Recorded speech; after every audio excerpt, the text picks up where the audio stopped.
David Lynch has described his film Eraserhead in this manner: a dream of dark and troubling things. And would you like to expound on that a little? No. No?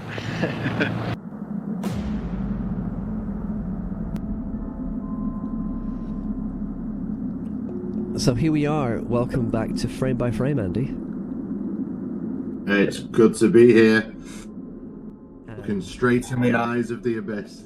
Straight into the vision of Eraserhead for this second tribute episode, celebrating the life of David Lynch. Yes. Last week we covered all the short films. That was an event. It certainly was. Eraserhead's playing right now. It is playing. Are we watching Alien? Sorry, I'm enthralled in Eraserhead now. You're watching Eraserhead. Why should you even ask that question? It was Jack Fisk who was married to Sissy Spacek. Yes, Sissy Spacek, yeah. And both of them kept David afloat with funds for this movie. Yeah. It's very like fetus that just came out of Jack Nance's mouth. Yes. It's very they use very similar things in Twin Peaks: The Return, doesn't he? Yes, he does. Yes, with the beetles and the bugs. Actually, but the graphics are done differently here. It's all superimposition rather than actual. Yeah. And it's funny, he could have animated that as a thing, but he chose to superimpose it. Should we be saying what we're doing right now, or do we do that again? Let's explain ourselves, Andy. I mean, let's be professional here. No, because the film just started. So, like we said, this is episode 2 of the tribute to David Lynch, and we are. Oh, there it is. We're watching Eraserhead whilst doing the podcast. Yeah. And it's an interesting experiment. We haven't actually done a watch along before. No. We'll see how this goes, because it turns out I just keep going quiet to watch the film. You talking to me? Did you have a brain tumor for breakfast? Then who the hell are you talking? You talking to me? Oh, funny how? I mean, funny like a clown. I'm Peter Venkman. We all go a little mad sometimes. Man that doesn't spend time with his family will never be a real man. Damn! I'm kind of a big deal. First rule of my club is, do not talk about my club. Yeah, baby!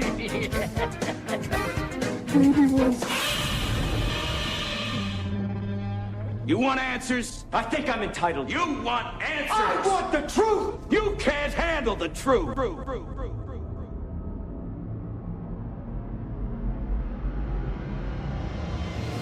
Imagine looking at this film, not knowing that it's David Lynch, not knowing anything about it. I mean, would your first impressions tell you something completely different? I'd say it is, but it does give me a bit of an unsettled feeling, to be honest. It is unsettling, but I think the more you kind of know about it, the more you kind of enjoy that feeling. For some reason, it kind of becomes it's tongue in cheek. You kind of just feel like you're sitting there going, "Yeah, I know what you're doing." This is you kind of looking at the how the sausage is made more than the actual. You know what goes into a sausage, and yet you still eat it. Like a Greg sausage roll, because I have no idea what's in that, but I still eat them. Yeah, I wouldn't touch Greg's. Just the name Greg, it's like, yeah, Greg has a sausage roll. Right, look at that hair. That hair. Okay, let's go. Let's talk about the elephant in the room. Jack Nance's hair is the only image ever needed for this movie. It is, yeah. They didn't do anything else for the posters. It was always about his hair. Shooting the scenes over 4 or 5 years wasn't so much of a problem except for keeping Jack Nance's hair pretty much the same. It doesn't always match. When I saw them film recently, I realized it didn't completely match. David designed it We had a barber cut it, and then I got to execute it. And I think execute's probably the right word. I had to keep backcombing Jack's hair for over 4 years. I think it put a strain on the marriage for sure. Which made me think that this, before I actually knew anything about this film, I thought Eraserhead was some sort of like a filthy kind of a violent movie that nobody should ever see. It kind of came with that weight. Yeah, they talk about it like a video nasty. Oh, he's just stepped in a puddle. Yeah, they talk about it as like it is one of those video nasties, ban it. But the word Eraserhead just became like this thing where people kind of just grin and go, I'm like, okay.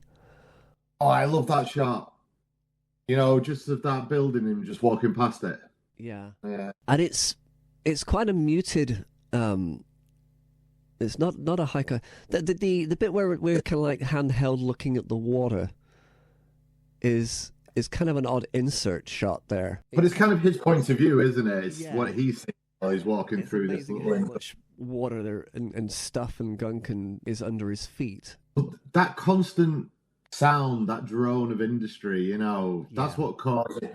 Much like the drone in Alien, it conjures that sense of unease, doesn't it? It does, because it surrounds you. It's not just there on the screen. It's just everywhere.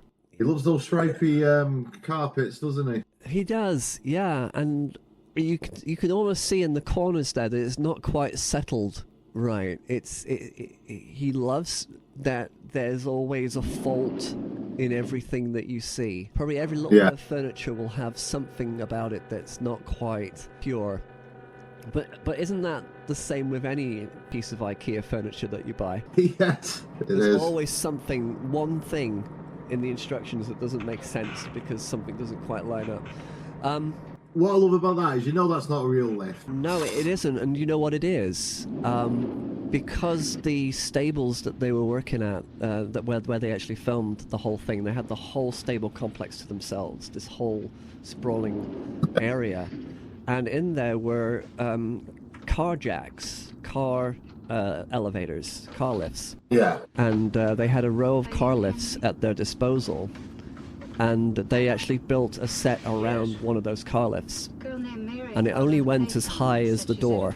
And that was it. And all it was just an automatic car lift jack. That's pure indie filmmaking, isn't it? It is. Well, everything in this was kind of like a found guerrilla movie. It's no surprise that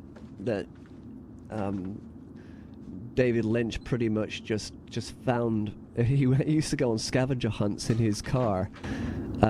Just pick up wood randomly at sites where, whenever he had to go and pick up film stock or sound stock, that he would just be on the lookout for stuff to just...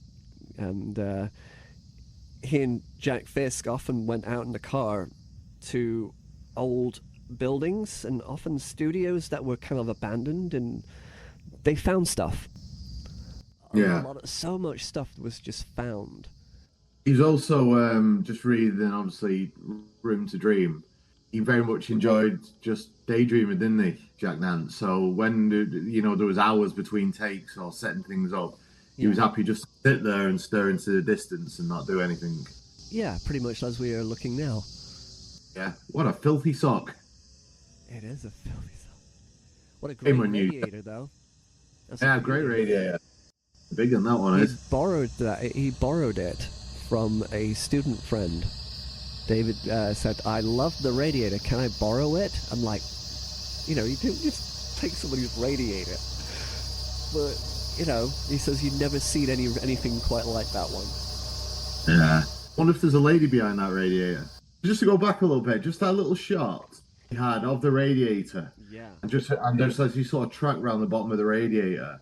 No, who else could make that such an evocative image? I mean, nobody would focus on it. Yeah. Nobody would focus on it.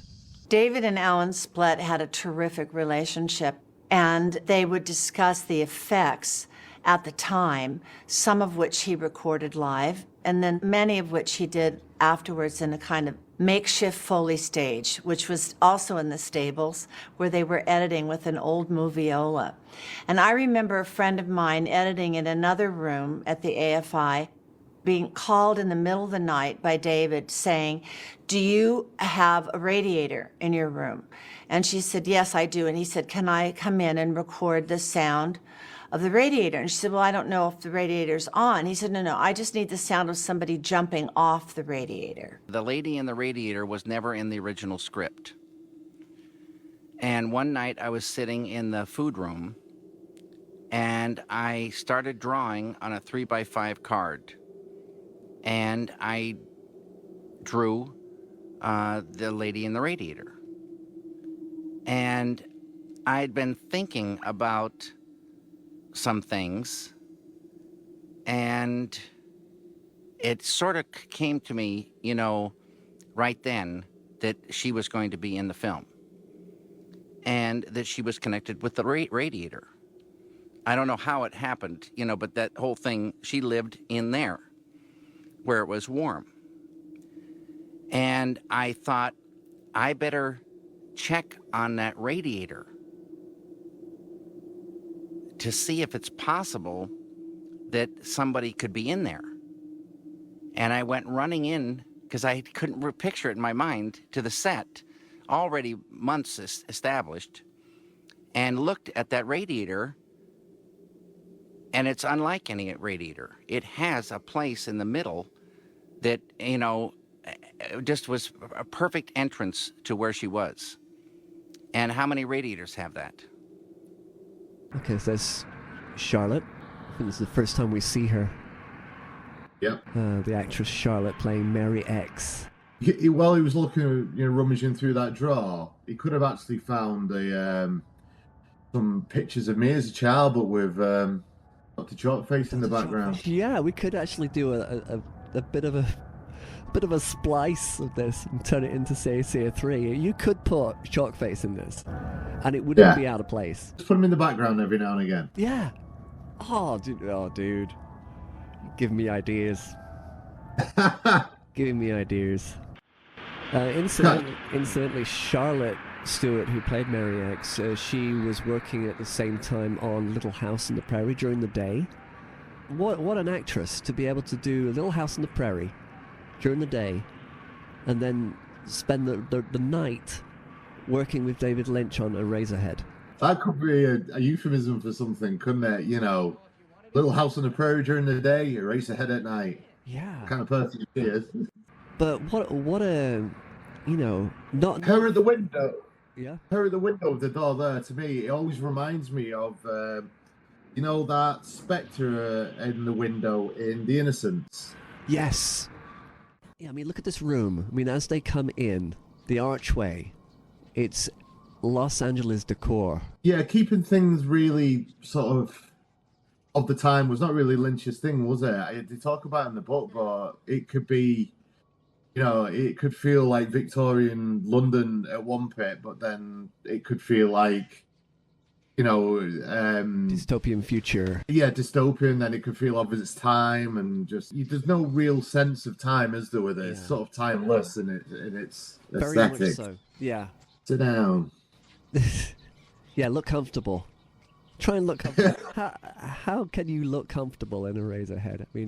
They're so with it. Watching this, it makes me look forward to getting to Rabbits when we're talking about all our Lynch stuff. Yeah, a lot of the dialogue is very, what do you do? I am a printer. It's just... Yeah. Do you remember when we wrote our surrealism scripts? We just read them through. Okay. We do have those too. We still need to read them. Yeah. I think we should do that on a podcast for sure when we cover, maybe when we cover Rabbits again. Yeah. Just brushing her hair and the way she does it. Exactly. That's quite traumatizing. Just that little bit. It's odd. It is, and it's almost there's mental health. There's now we can understand it more and think, okay, there's some sort of trauma going on there. Yeah. And yet she's still somebody who Jack wants to be with, and he's there doesn't seem to be any alarming kind of this is too weird for us. It's not weird for them at all. No. They just go with it. Look at my knee. He's setting the dog off. Look at that. Look at my knees. He just does that weird crouch down and she just marches about the room. Just that scene then where the grandmother is just sat there staring into distance and puts the salad on her knee and then puts the spoons in her hand and then makes her mix the salad. Yeah. Even the cuckoo clock's not right. Yeah, even the cuckoo clock. Nothing is, but everything's perfectly normal to them. The girls have heard this. Yeah. Now I can't feel a damn thing in it. All numb. See that? Talking about his arm. Yeah. That could have been straight out of Twin Peaks. It makes you think, you know, like when he was making Twin Peaks, how much was just improvised on the day. You know, how much Lynch got in there just on the day to make these odd little characters, odd little moments, you know. That's the thing about David Lynch is that when he wrote a script for Eraserhead, it was just a list of shots. It was just purely practical, and he did little storyboard images of all the shots that only made sense to him. Oh, the chicken bolted. Yeah, there we go. Oh god. Oh, the mechanics of that, incredible. Look at that close up of the stuff coming out of the chicken. I know. Is it gravy? Is it blood? Black and white, you just don't know, do you? She'll be alright in a minute. They all have these little issues, don't they? Do, but it's also funny, you know. She'll be alright in a minute. It's that typical, you know, misogynistic dad, isn't it? Yeah, you'll get over it. Yeah, come on. It's just a woman thing, isn't it? He's also very self-involved about his own things and how he's able to get over things. It's almost as if he's kind of making a point. I know it just gets said all the time about Lynch's work, but it's a dream. It's a bad dream. Did you and Mary have sexual intercourse? Why? Did you? Why are you asking me this question? I have a very good reason. And now I want you to tell me. I'm very... I love Mary. Henry, I asked you if you and Mary had sexual intercourse. I'm really glad that a parent of one of my ex-girlfriends never asked me this question. You're in very David bad Lynch trouble knows if you how won't to cooperate. confront things that are never said. Yeah. And that's kind of fascinating, especially when that starts happening. I mean, she is sexually assaulting him. Mary? Yeah. Mother, get off him. Answer me. Too nervous. There's a baby. It's at the hospital. Mom! Yeah. That's impossible. It's only Mother, been... they're still not sure it is a baby. It's Isn't it premature, sure but it's a there's a baby. Where did he learn to frame shots so well? He just wanted to paint, and then obviously, as we discussed last week, he decided to, you know, like a moving picture for what, you know. Yeah. But how? He just did it. Exactly. You said, like you said, he came out fully formed, and Yeah. this stuff is that, you know, it's an education in visual art, and he was never a student unless he wanted to learn it himself. He didn't get taught, he taught himself. Also, just where I said that baby's obviously like a hand puppet. Yes. Not though, is it? Because you just saw the cabinet that the baby's on, and there's nothing underneath it. So it must be animatronic or something. Baby never sleeps. That's true. I mean, if anything, this film does evoke that fear of becoming a father, becoming a parent, having a child. Yeah, this is what they should play in school. Yeah, play this in sex ed. That's great. Shut up! But she's not a good parent. No, they're both just listening to the baby cry. He's falling asleep. But if you go back to the grandmother, and you think about the parents in that as well. They're awful, yeah. And it's like the behavior of parents and people and families behind closed doors they're all atrocious, and that kind of is a thread line through a lot of his films. You know, look at Wild at Heart. You know, parents and siblings, the relationship between all those people. Apart from Laura Palmer's dad, he was just perfect. Nothing wrong with him at all. Nothing wrong with him. I mean, that's what I'm saying. It's like it doesn't stop. He has an incredible. You'd think that, like you said, you'd think that David Lynch had a really traumatizing childhood, and that this is reflecting his own experiences. But it's the opposite of everything. It is a dream of life, not a reflection of anything that's real. Or is it? Or is it? I can't stand it. I'm going home. Wow. There's a scene where Mary is fed up with the baby, with Henry, everything, and she's leaving. She's going home. And she goes to the door, and then she stops and gets down under the bed and reaches for something. And she's pulling and pulling and pulling and pulling till you think, oh my God, what is she doing? And Henry is looking at her, and the bed is shaking, and she pulls out a suitcase and then leaves. And, you know, up until the moment you see the suitcase, you have not got any idea. When we were shooting that, David said, just keep pulling till I tell you to pull it out. And I thought he had gone way too far. And that is more David's style. He lets things go beyond the point of comfort, and he gets something else. What are you talking about? I can't even sleep. I'm losing my mind. You're on vacation now. You can take care of it for a night. Well, you'll come back tomorrow? All I need is a decent night's sleep. There's a bit of a joke there about him being on vacation, because you always have characters who have jobs in the beginning of a film. Why don't you just stay home? They tend to leave their job and then they go on their adventure, and work doesn't matter anymore.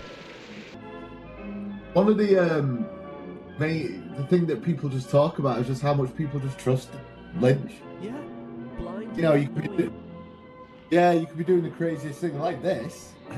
You know, were real fetuses that they got from a local, from the science department at the university. They did that. Real fetuses dropping, Every time they went into the maternity ward, and they just got handed a whole bunch of umbilical cords. And these are real umbilical cords. Things that would... And it's astonishing. Did you make the first umbilical cords?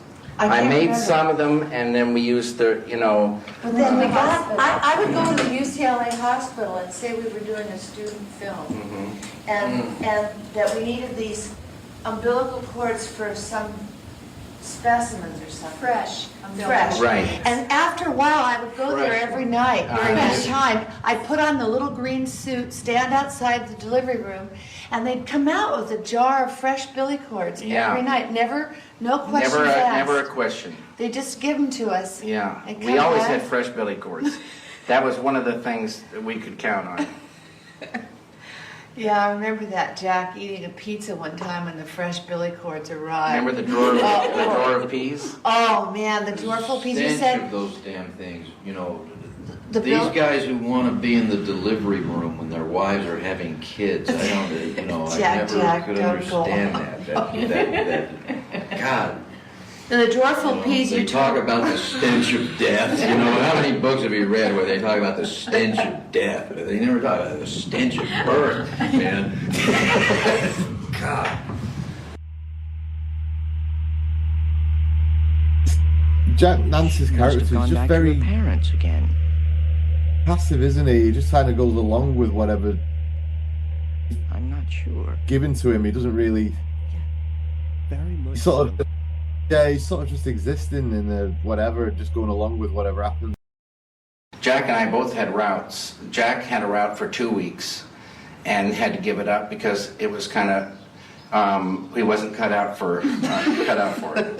And I'd just be finishing my route, and our routes, the tracks coincided at one point. So I see Jack, and I'd be coming around a corner about 90 miles an hour in my Volkswagen, and I'd hold up, because I'd see Jack in your father's Pinto, I think, still folding his papers. And, you know, I'm ready to go home. And Jack said, Lynch, delivering papers on Wilshire during rush hour is like shooting the rapids. Yeah, Olympic Boulevard. Olympic Boulevard. But the worst thing that can happen to a paperboy is toss your first paper, and if it, God forbid, it's a long throw, and realize your window isn't rolled down. And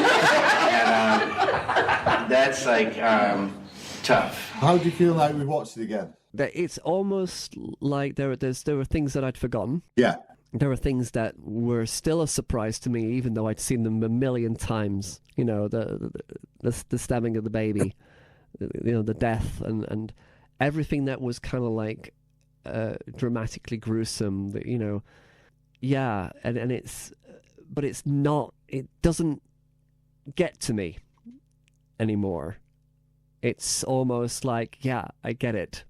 I get the filmmaking side of it. It's just another day, you know, of making a film. So yeah. It's quite a comfort now, more than it was. Do you still feel that disturbing sense about it? Not disturbing as such, but yeah, it leaves you. It doesn't leave you. It doesn't leave me feeling nice. It, you know, leaves me a little bit like, you know, like it was a bit of an ordeal. Yes, it's a cautionary tale. It is an anti-sex movie. It's an anti-infidelity movie. It's an anti-parent movie. But at the same time, I mean, like Jack Nance's character was not a nice person. He's not a nice person in this. No, I mean, nobody's really a likable character at all in that whole thing. I mean, the most sympathetic character is the one that really had no choice to go through all that pain, and that's the baby. You know, it's like it just and if you imagine, I mean, if they actually had a real baby there. Yeah, and he stabbed it. Imagine if it was if they actually just had a real baby, and of course they replaced real baby with fake baby and did the same thing. It would be a completely different movie. Now then that would be shock, horror, gore movie. Yeah, I mean it couldn't be that. No, it has to be a grotesque alien baby. Yeah, you know, but. Do you think that at one time were they thinking real baby and they thought there's no way we can do that because that we wouldn't get distribution? Nobody would want to see that. That's just horrible. You know, to make it palatable, to make it watchable, to make it acceptable. I don't think it was a discussion. I think it would have been. There would be no, yeah. It had to have been like this. You know, I think this is all just come straight out of his head, isn't it? But that's it. Like we've been saying, watching the short films and then watching this as his first long film, you know, he's just made. He's there, you know, the patterns on the floor, the curtains, the uneasiness. It's all there. It's all Lynch. It's all a precursor of what's to come. You know, you're seeing them all, aren't you? You're seeing all those little patterns, those connections. Yeah, the things that, wow. But imagine not having any of those connections and just having this one movie and not having this myth of Lynch. Just having, imagine if this was his one-hit wonder and he never made anything ever again. How would it be revered? How would it be looked at? Do you think that David Lynch's career overall is kind of like this, you know, this whole thing that you either have it all or nothing? You know, you're either into it or you're not. You know, and maybe that influences your enjoyment is the fact that you've seen all of his other works as well. We're here today with the writer, producer, director of Eraserhead, David Lynch, and Fred Elms, who is the lighting cameraman, the same picture. And where are we right now, David? We're down in the tanks right now. In the tanks. Yeah. You can. It's one of the locations. Yeah, we shot an early scene of Henry just walking through here. We had a longer scene rigged up, and if you look down here, you can see what remains of a cat we had down here. Was this here when you got here? No, I brought this down here. Oh. This I got from a veterinarian. It was just died, and so he let me, work with it, and it wasn't like this. But when we were working with it, it went into the water there, and there's a lot of tar in there, and it got covered with tar and preserved itself. That was 5 years ago. That was there. But that never got into the film. No, that cat's not in the film. It'd be hard to watch this film and then not want to and see everything else he's done. I suppose that's the thing with Lynch, isn't it? Where you can watch this or any of his other pieces, and you have to then immerse yourself in everything he's done because it makes you do that. Yeah, because if you don't, then I fully aware that I've not answered your question, by the way. no, that's perfect. It's like you say, you can't. You're either in for the whole long haul, or you're not. Yeah. You don't just watch Eraserhead and then go, okay, that's fun. Let's go watch Con Air.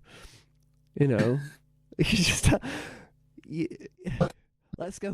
Let's go watch Pretty in Pink. It does make you want to watch something to kind of go right. I need to, because I know it's not. It doesn't affect you this way, but it's made me want to maybe just watch something to get my mind out of it a little bit. Yeah, I mean, I felt like that more after watching the short films. I think the short films, especially The Grandmother, those felt more like a jolt to the system. But I think my perspective is coming in knowing all of the people who are making this with him. I can almost see them all having lunch together, or eating midnight toasties together, and Catherine coming back from work from waitressing all day to come and work on the set and to do all the things that they did, sorting out Jack Nance's hair. I think the whole story behind Eraserhead is a must for anybody who wants to be able to enjoy Eraserhead. Like I say, you've got to just immerse yourself in everything. And the fact it took 6 years to get made, and no one seems to have aged in that 6 years. You know what I mean? And I've just been flicking. It's all on pause. I'm just flicking through little bits of the film, and every little bit I stop on is just incredible. The way it's shot, the way it's made, the way it looks. Every little shot, every little thing to it. Any moment, and there's a picture. Yeah. Every frame is a poem. Oh, well, there we go. Eraserhead. We never thought it was possible, but in all the 10 years that we've kind of mentioned Eraserhead, and I'm glad we actually sat down and watched it. There's no Eraserhead 2. Eraserhead 2, The Revenge. The Revenge. This time the pencil's pissed off. The pencil, yeah. It would be that. It would be the army of pencils. I don't know, or now there's no sequel, there's no reboot. This is not something you can touch. No. There's like a force field of impossible rebootism or nobody's even tried to emulate or copy this, or to. You can't. Maybe Alien, a little bit had certain elements, the biological elements, perhaps, of the visuals. Maybe. Yeah, maybe. H.R. Geiger had a certain Eraserhead kind of feel to him, his work, and the idea of dreams. But yeah, no other movie has ever been made that's like this. Like you say, it's a student film, about it, but it just lays the foundations of everything that's to come. It's all in there. So the big question is, Andy, where do we go next? His next film. The Mel Brooks classic. Yeah, the Mel Brooks. When Mel Brooks went, "You're a madman. I love you." You're a madman. David Lynch would not have gotten Elephant Man without Eraserhead. No, of course not. So everything means everything to the evolution of David Lynch as this mastermind of visual filmmaking. And so The Elephant Man, that'll be a different experience. Yeah, so next week, Elephant Man, yeah? Yeah. I'm going to go and have a shower. You'll have a shower. You've got, I think we've done well. Thank you so much for joining us, Andy. And you go and wash all those umbilical cords from your mind. I'm going to take him out of bed and throw him against the wall. Oh, watch them go splat. Oh, so weird. So weird. So, yeah. Wow. Good luck with that one. Yep. This is going to be a fun edit. Love it. And so, yeah, you can find us on Spotify, YouTube, Audible, Inaudible. You can also find us on iTunes, eTunes, Halls. The Industrial Landscapes. What was that one you had? Blue Harvest? Blue Harvest, that one. We're on Blue Harvest.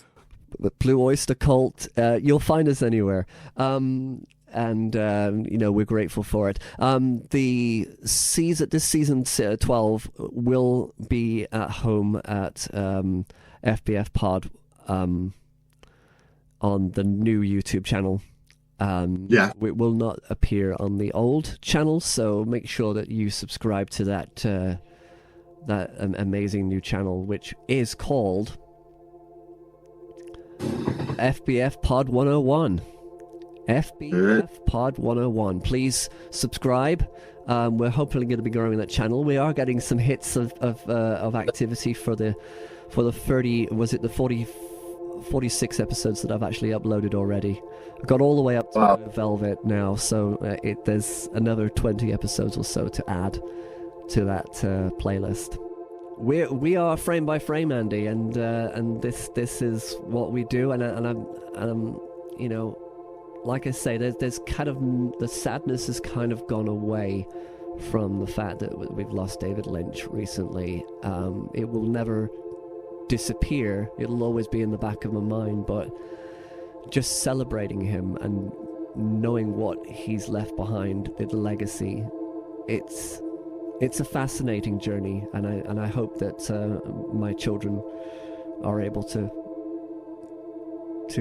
get into that as well and pass that on to theirs and keep his dream alive. Yeah. Wow. Well, I'm in kind of speechless mode at the minute. So Okay. Oh, right, buddy. I'm gonna have to go. You get going. That was awesome. Take care, bud. Thank you so much. That was brilliant, mate. Thanks, man. Brilliant. Loved it. That was amazing. Next week, Elephant Man. Ta-ta for now. Bye-bye, buddy. Bye-bye.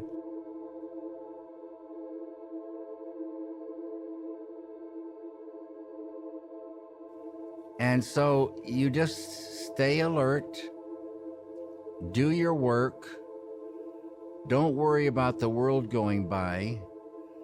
It doesn't mean that you can sit around and not do anything. You've got to get your butt in gear and do it. And don't take no for an answer. Translate those ideas to cinema or to a painting or to whatever. And figure out a way to get it done.